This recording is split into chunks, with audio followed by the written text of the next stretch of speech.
जनतेचा। ओतूरच्या ब्राह्मणवाडा चौकात वाहतूक पूर्ण ठप्प, रुग्णवाहिकेलाही मिळेना रस्ता। ब्राह्मणवाडा चौकात गेल्या काही दिवसांपासून वाहतूक कोंडीचा अक्षरशः कळस गाठला आहे। रस्त्यात सुरू असलेले सततचे खोदकाम, जागोजागी उघडे पडलेले नाले आणि वारंवार केली जाणारी तात्पुरती पण निकृष्ट दर्जाची दुरुस्ती यामुळे नागरिकांचे हाल खूपच वाढले आहेत। हा चौक ओतूर शहरातील महत्त्वाचा मार्ग असल्याने येथे दिवसभर वाहनांची मोठी गर्दी असते, पण रस्त्याच्या दोन्ही बाजूंना पडलेले खड्डे, उकरलेला रस्ता आणि अव्यवस्थित पाईपलाईनचे काम यामुळे मार्ग पूर्ण अरुंद झाला आहे। दुचाकी, चारचाकी आणि माल वाहतूक वाहनांना इंच सरकत पुढे जावे लागत आहे। उघड्या नाल्यांचा धोका वाढला। चौकात उघडे पडलेले नाले हा अपघातांना आमंत्रण देणारा मोठा प्रश्न बनला आहे।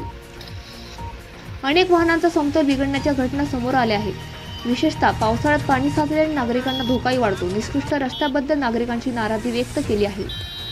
नागरिकांनी सांगितले की रस्ता वारंवार उकरला जातो, तात्पुरती दुरुस्ती केली जाते, पण कामाचा दर्जा खूपच निकृष्ट आहे। 2 दिवसातच रस्ता पुन्हा उखडतो आणि खड्डे वाढतात। ह्या सर्वांचा त्रास मात्र आम्हाला सहन करावा लागतो। ग्रामपंचायतीच्या नियोजनावर प्रश्नचिन्ह। स्थानिक नागरिकांच्या म्हणण्यानुसार नियोजनाचा पूर्ण अभाव असल्यामुळे ही परिस्थिती निर्माण झाली आहे। एकाच वेळी खोदकाम, उघडे नाले आणि उत्कृष्ट रस्ता ह्यामुळे संपूर्ण वाहतूक व्यवस्थाच ठप्प झाली आहे।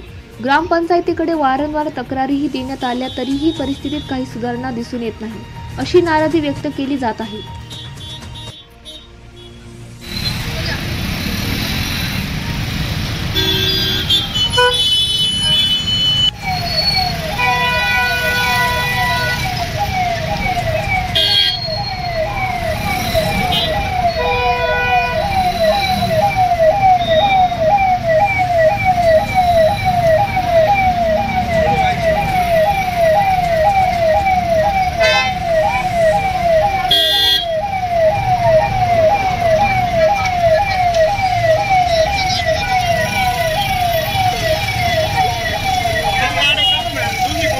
काय माणसं रे